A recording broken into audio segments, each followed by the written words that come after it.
4 years ago, Jexus sat in a classroom, his attention drifting from the teacher's algebra lesson to the more intriguing subject of Johnny Evany. Her shaggy blonde pixie cut still bore a hint of the blue dye she had used to support the soccer team. A fake nose ring adorned the corner of her nose, and her loose top had slipped off the shoulder of the arm she was leaning on, revealing a tattoo on the inside of her bicep. Jexus wondered if her father had objected to the tattoo. "Jexus? Jexus?" The teacher's voice jolted him upright. "Huh?" Jexus's eyes flicked to Johnny, who was looking at him. Her green eyes were captivating. The teacher frowned. "Pay attention, Jexus." Johnny flashed a smile, her nose scrunching and eyes crinkling, before turning back to the lesson. Jexus was sure she could hear his heart pounding. He needed to work up the courage to talk to her soon, pushing thoughts of Danny aside. Jexus looked up across the fuselage. The mask concealed Steve's teeth, but his eyes betrayed a smirk. Steve flashed a series of hand signals, 2 fingers and a thumb, then 2 fingers repeatedly, followed by a single finger. Less than 10 seconds. Jexus tensed his abdomen and shoulders, his breath hissing through clenched teeth as he pressed deeper into his seat. Raising his blood pressure would make the return easier. The drive engines reversed, slowing the carrier to nearly half its original speed in 3 seconds. Then the electromagnetic rails fired, launching Jexus's craft at over 150 kilometers per hour. Jexus no longer fought the sensation, passing out as the craft hurtled through the air. He would awake again in 10 seconds, his blood pressure stabilized. Jexus emerged from the darkness to the roar of his craft in freefall. Steve's eyes were just beginning to flutter open. The rookie, fresh off Terra, hadn't secured his harness tightly enough, a broken arm likely. He'd be conscious soon and screaming. Jexus glanced up the fuselage, seeing the pilots wrestling the ship back under control. With agonizing slowness, they leveled out the craft, the drag fins and flaps struggling against the thin air. Finally, the engines roared to life, the exhaust trailing vapor across the sky. The craft climbed to its cruising altitude of 9,000 meters, well beyond the reach of even the Xenos' naked eyes, where the temperature plummeted to 40 degrees below zero. The crew was now awake, Steve unfastening his harness and retrieving a belt of ammunition from under his seat. One of the other gunners tended to the rookie's injured arm. Jexus opened a cabinet, retrieving paper and pencils to begin his calculations. The battle for Terra had made it clear that humans were greatly outnumbered and outmatched technologically. Though they had driven the Xenos, or Shriek as they called themselves, from Earth, it had undoubtedly been a Pyrrhic victory. Humanity knew a second invasion would not involve a ground assault, but rather an orbital bombardment to transform the surface into a sea of glass. The only option was to attack. Scavenging among the wreckage of the planet, humans began to uncover Shriek technology from the burned-out hulls of their rich ships. Most of it was dead or damaged, but some was partially functional. It took 3 months before the first breakthrough occurred. A team reverse-engineered the operating system and learned to communicate with the computer, or at least with a water pump. Another month passed before a young person figured out the stellar coordinates in the Shriek's navigation computers. Humans didn't attempt to understand the propulsion systems, but simply rebuilt them exactly and turned them on. This lack of knowledge led to the single greatest technological advantage of the war, the development of the wormhole generator, later called the teleporter, and eventually the jump drive. This is why Jexus found himself 5.5 miles above the surface of a drill, trying to perform long division in his head, while Steve kicked the side of the aircraft and yelled at his gun about a piece of garbage mechanic who doesn't know which end to point at the Shriek. Subox was trying to calm him down. This mission was not against the Shriek military. If all went well, they wouldn't encounter the enemy at all. The mission sought to fight the greater menace, the power behind the enemy's war machine, the industrial heart of their homeworld. Factories, munitions plants, manufacturing depots, steel mills, shipyards, and refineries. Pinpoints on a map that meant armor, plasma cannons, rubber, ball bearings, fuel cells, engines, and ships. Targets. Designated targets. And these are the attacking forces. 260 quad-engine bombers jumped into the atmosphere at 4 different jump points and released from their carriers under the cover of 2 Terran dreadnoughts, each with a crew of 9 men and a belly full of bombs. Here is the plan, timed to the minute.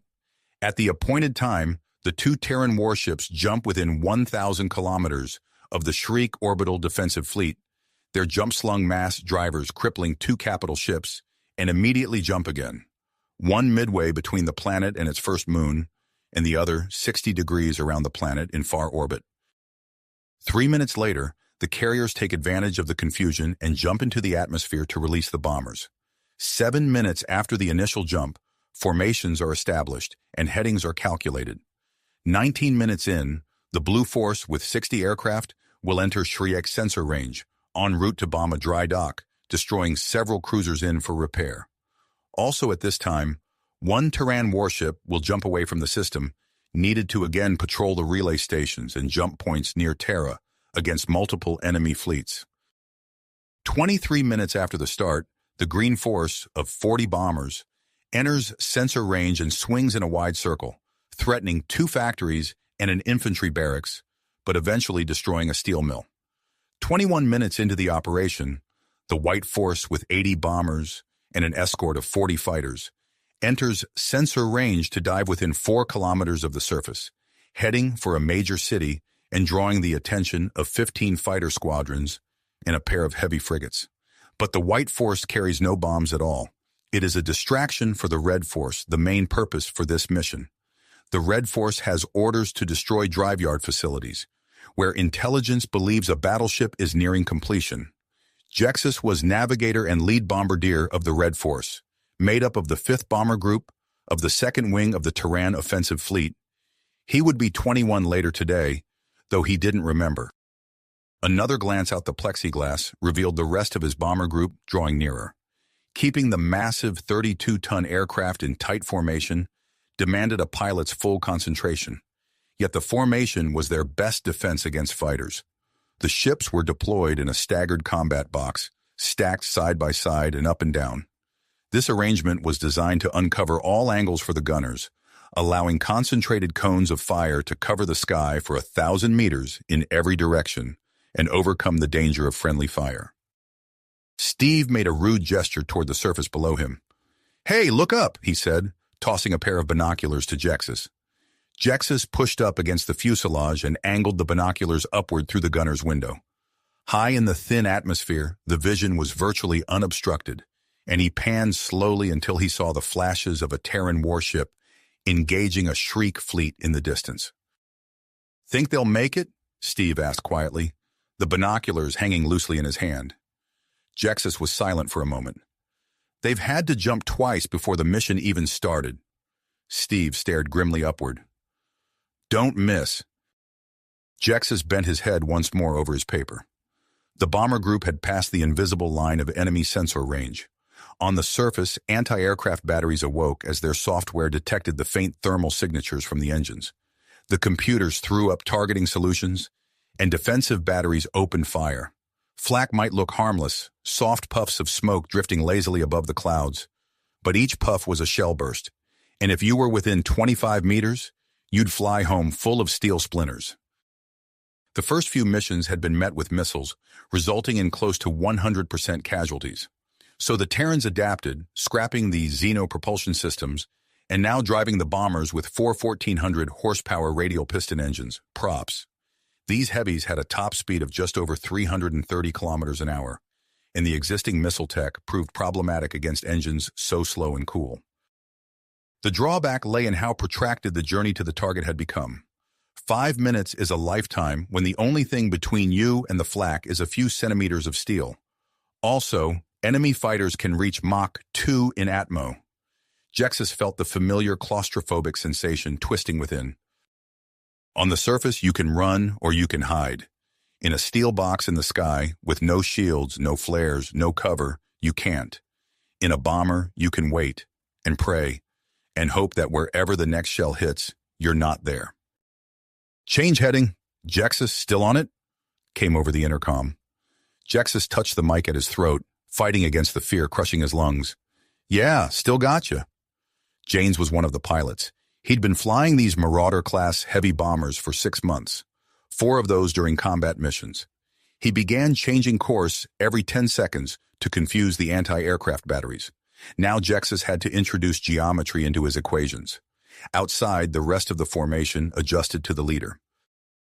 Another shell detonated, prompting Jexus to instinctively duck. That one had been close. "There goes X-Girl," Subucks muttered, "right through the engine." Jexus didn't look. He'd seen enough bombers spinning toward the surface, and through the engine meant fire. "Final course, pilot to bombardier. She's all yours." Jexus started a countdown on his watch, making a final run through his scribbles. 20 seconds! Committed to their bombing run, the formation could no longer evade the flak batteries. The Shriek now knew their speed, direction, and target, and they walled the approach with steel so thick you could get out and walk on it. The satellites were angled now, too, helping to triangulate the bombers' positions. Another shell tore through the wing of the ship behind his, sending his own bomber lurching up and forward on the shockwave. Jexus kept his eyes fixed on his watch as the damaged bomber lost control and dove through the formation in a half-roll, slamming through another ship, shearing off a wing and igniting the fuel lines. The bomb bay doors opened, driven by hydraulic motors. Jexus tried to block out the tearing sound of the windstream. From orbit, the planet appeared beautiful, with its abundance of purple hues. But now, through the bomb bay, only the roiling smokescreen was visible, as the Shriek attempted to conceal their infrastructure. Reiki was curled under his seat, urgently explaining to no one that he had to get home for his mother's birthday. Jexus swallowed hard. He didn't notice when a shell fragment tore through the side of the aircraft and buried itself in Subucks's lower jaw. Subucks went down slowly like falling through jelly. "Bombs away!" It was also laughably pathetic. A mid-sized Shrieki shipping enterprise possessed greater combined firepower. The Terrans made the jump into orbit of the closest homeworld, the mass drivers incapacitating 2 capital ships, launched its payload, disabled another capital ship on its way out, and sustained only 1 broadside. Well, only 1 was enough to crawl back with 35% casualties and 80 billion reduced to scrap metal, but a willing trade for an entire planet. Terra didn't know that 4 defensive fleets had left orbit through the FTL lanes to the forward relays minutes before. The unprecedented jump drives had enabled the Terran ship to bypass the front lines, catching an almost entirely undefended planet off guard. The mass driver shots had happened to strike critical components of the capital ship's fuel systems. Also, at that distance, the jump drives were only accurate to within 300,000 kilometers, and it was only by sheer dumb luck they hadn't dropped out of hyperspace inside a moon. Terra celebrated its success and jumped again 2 weeks later with another payload.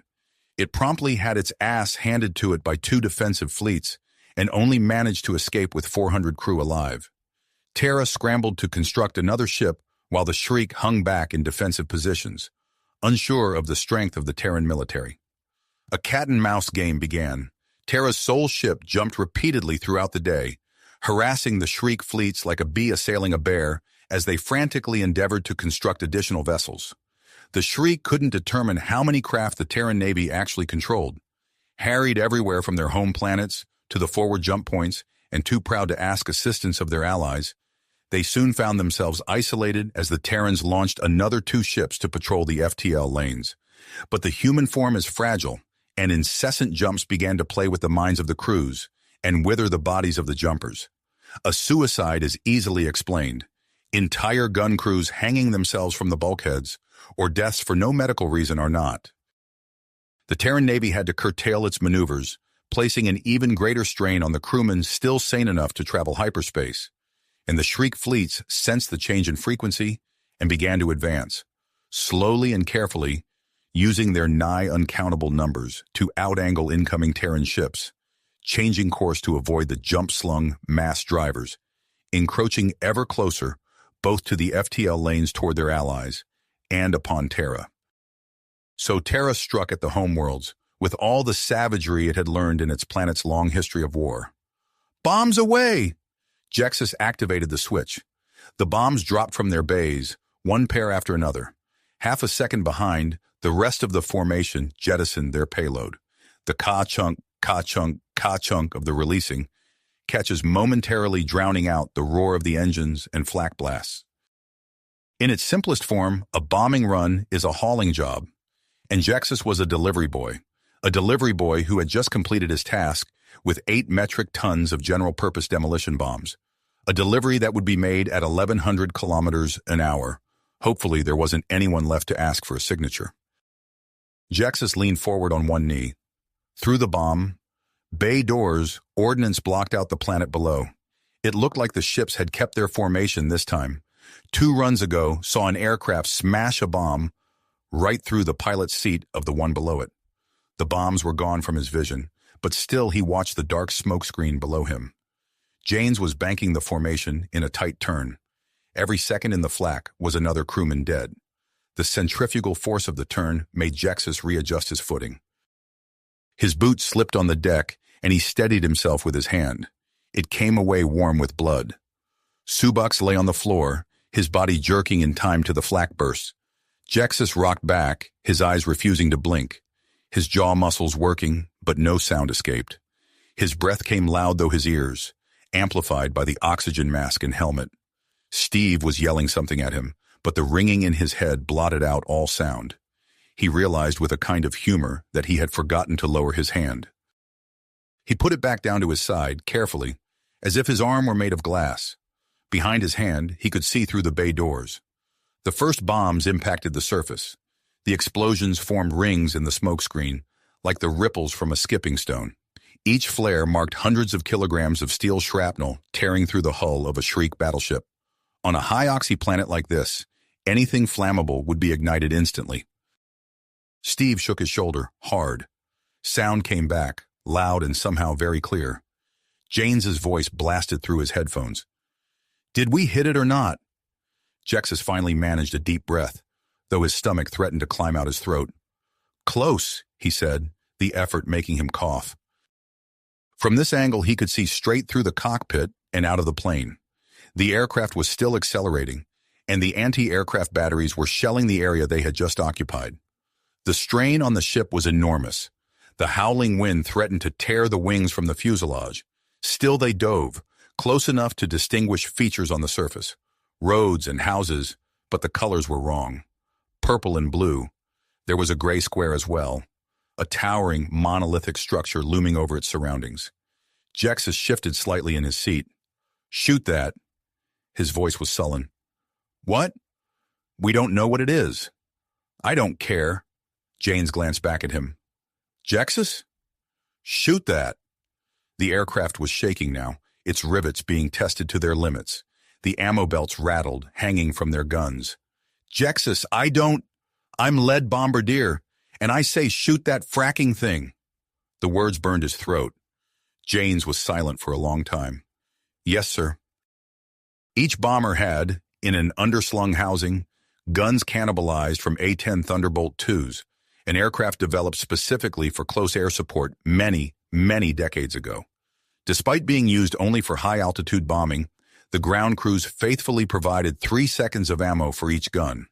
Every now and then, an enemy frigate was stupid enough to wander into the bomber's flight paths. 3 seconds is a long time when the GAU-8 Avenger delivers well over 4,000 rounds every minute. The hydraulics kicked on, barrels spun up. Steve looked on impassively, one hand over the barrel of his gun. The sound. Jexus's chest hurt. That was the sound of depleted uranium shells reducing whatever that thing was to rubble. The rest of the formation, true to their flight leader, emptied their ammo reserves a second behind. The recoil of the guns slowed the formation to a crawl, seeming to allow it to hang in the sky, motionless. On the surface, smoke and dust drifted slowly, hiding whatever lay beneath. Janes pulled the bomber lever just over 2 kilometers up. His jaw was tight. The formation seemed very quiet, though the dull hum of the engines would have deafened on the carriers. "The flak stopped," Jexus remarked, looking up at Steve, down at his watch, back at his watch. "No, it hasn't been long enough," he said with a frown. Janes cursed. Tactical nightmare, this close to the surface. No flak meant fighters, and it was still many minutes to the rendezvous point. He pulled the stick back, hard. The engine screamed, straining to pull the bomber higher. 300 meters a minute. The Modus is the longest produced heavy machine gun in Terra's history.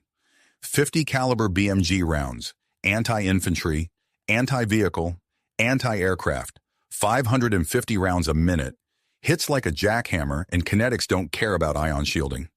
Steve swayed easily with the motion of the aircraft, one hand on the barrel of Medusa. He was smiling again without humor. Finally, Jexus wished the flak would start again. The first bombers were dropped into orbit from a carrier with orders to obliterate a construction yard. They were armored and shielded with the latest Terran military tech, and each carried a payload of two 20-megaton nuclear warheads. The bombers not ripped apart by guided missiles, and fighters had their payloads rendered useless by tech reminiscent of EMPs or burned away by point defense systems. Terra scrambled for solutions, but technology scavenged from a wrecked fleet had no comparison to the might of the Shriek military. But tech has no effect on something as dumb as impact-detonated ordnance, and point defense systems' ability to defend is finite. Instead of strategic strikes, the ships were fitted with massive payloads and given new flight plans. Saturation bombing is sure to land at least one explosive past a point defense. Resources for the Terran military were stretched thin, so thin they were forced to begin manufacturing aircraft without drive engines, but internal combustion-driven propellers that confined the ships to the atmosphere of the planet. Losses were heavier to enemy aircraft, but they were virtually hidden from missiles and flew below low-orbit point defense systems, allowing the payloads to reach their targets with greater effectiveness. Fighters and anti-aircraft fire claimed nearly 60% casualties every mission. Command deemed the losses acceptable. The bomber crews called it hell, trapped within a steel cage as hunters assail the armor with plasma bolts. But the runs continued, for to hesitate meant a fleet setting its course for Terra. The Shriek were no fools. Every mission saw the sensor range increased, more point defense systems deployed on the surface, more efficient tactics from the fighters. When the high-altitude bombing outranged plasma cannons on the surface, the Shriek had developed kinetic shells to use as flak within days. Even now they were retrofitting missiles with radar to again threaten the bombers and scrapping ion shielding to armor their fighters against kinetic rounds. It had been a long time since they had fought such a primitive war, but that was an advantage Terra was fast losing. Terra had jump drives, but the Shriek had numbers, tech, resources, and 2 planets. The Terran Navy was helpless without continual jumps, and the exhausted crew's mistakes cost lives.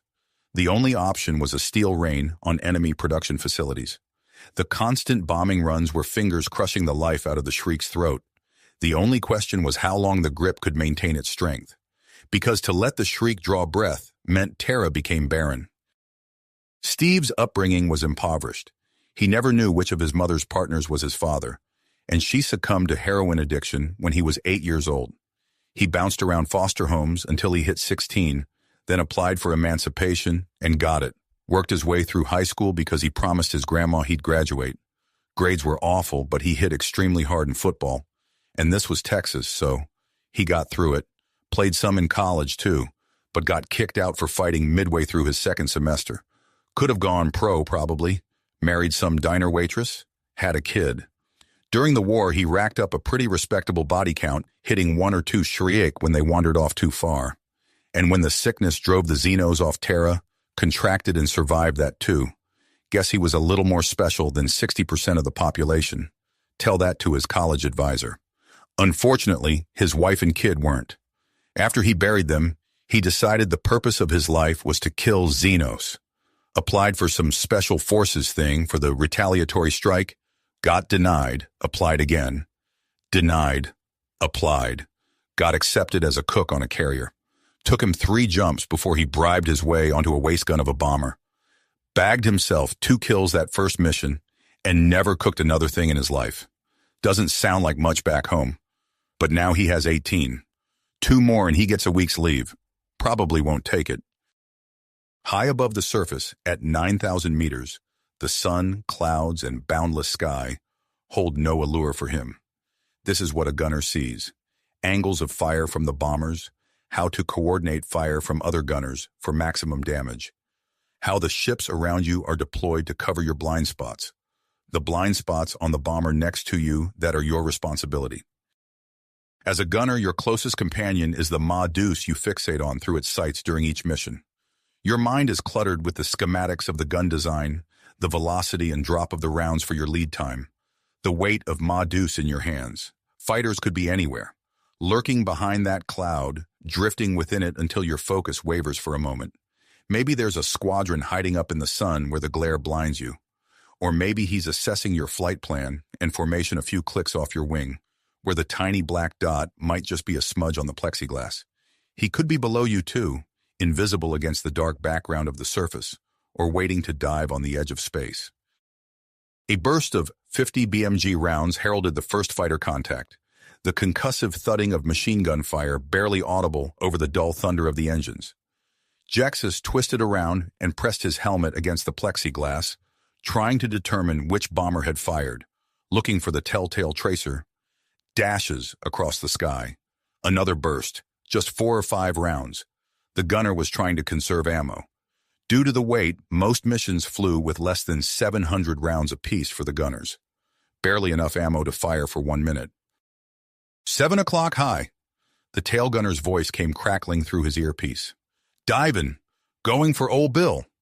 Janes pulled the ship back into a steeper climb, redlining the engines. Generally speaking, in Atmo, the ship with the most altitude came out on top in a dogfight, and the formation was barely 3 kilometers above the surface. Shriek fighters were developed for space combat, with an operational ceiling of, well, how long the fuel lasted. Getting pinned against the ground would only give the fighters another advantage they didn't need.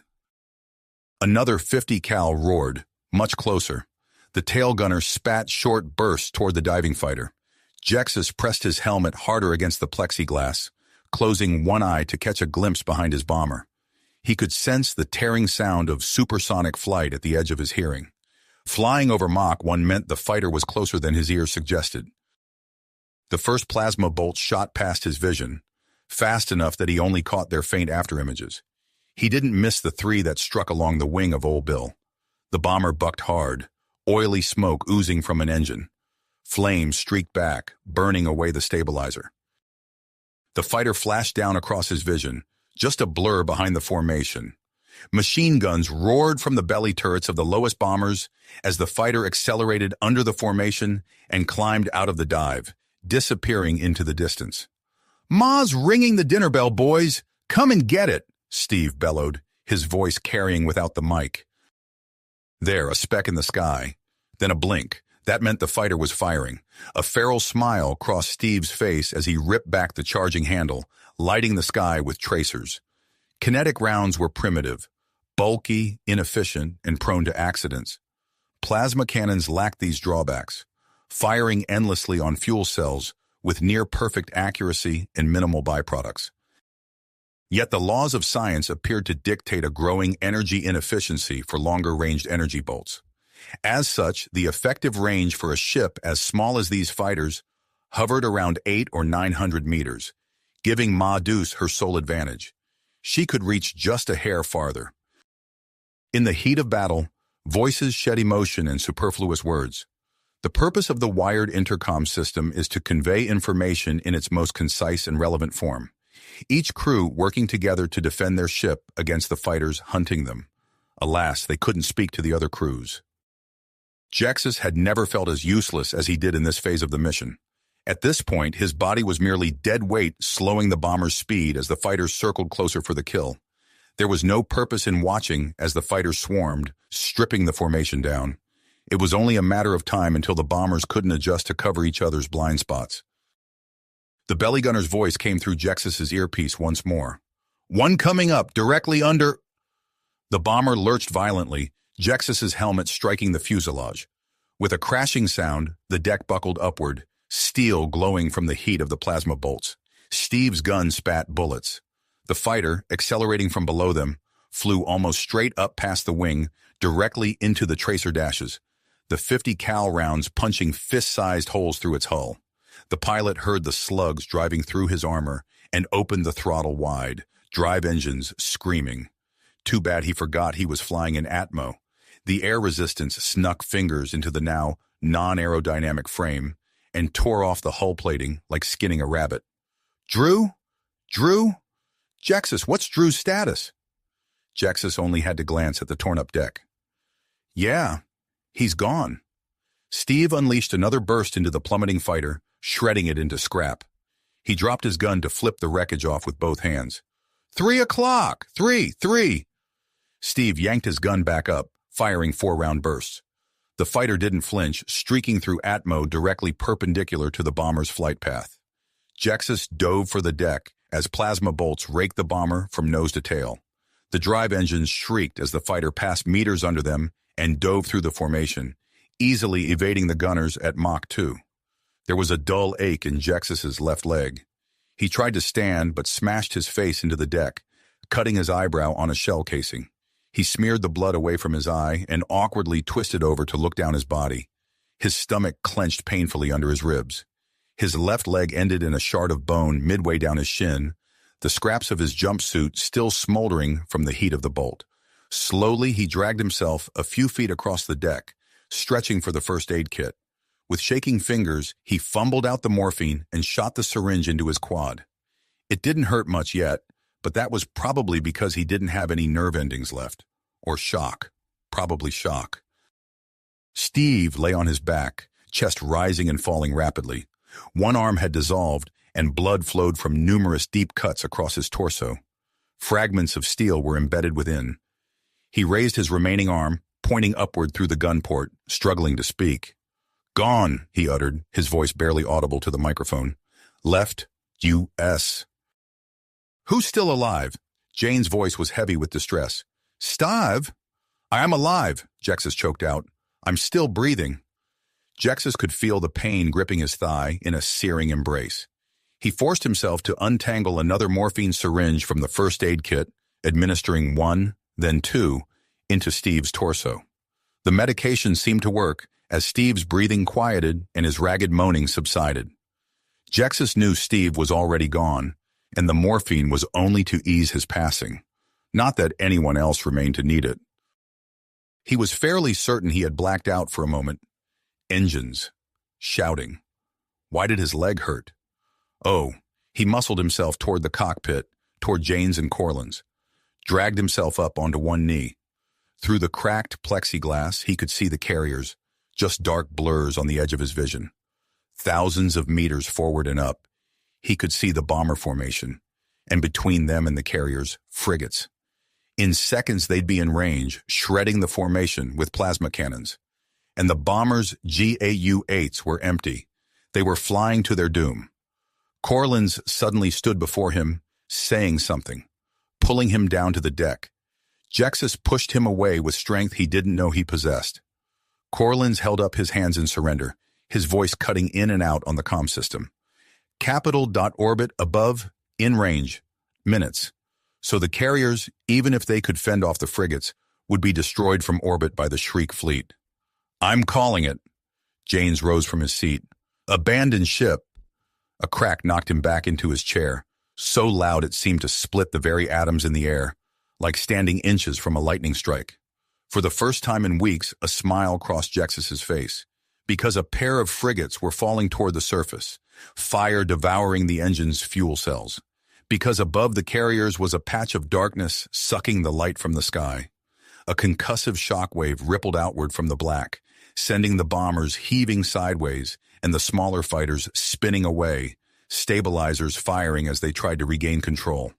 A ship emerged from behind the curtain of hyperspace, almost as dark as the wormhole that had spawned it.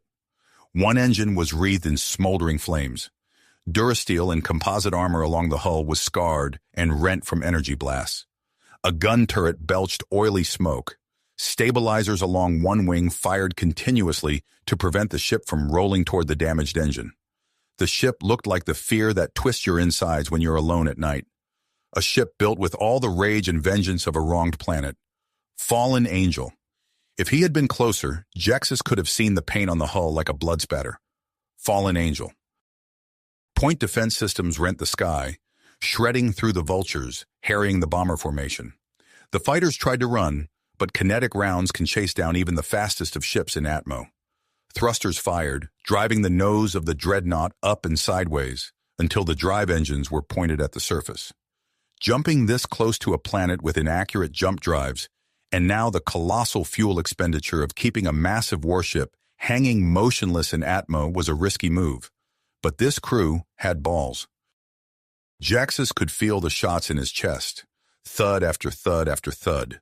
The capital ship tried to return fire, even managed to land a glancing bolt across the wing, briefly causing ion shields to flare into the visible spectrum. The dreadnought answered with more tungsten slugs. At least the others would make it. His own ship was far out of range.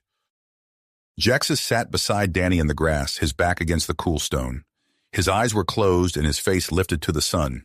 He could imagine her beside him, nose scrunched and cheeks dimpled, green eyes almost vanishing as they crinkled up in a smile. You have reached the end of the story. If you enjoyed this story and want to support us, please leave a like and subscribe to our channel. And for every comment that says 88, I will heart every single one of them. Thank you for your time.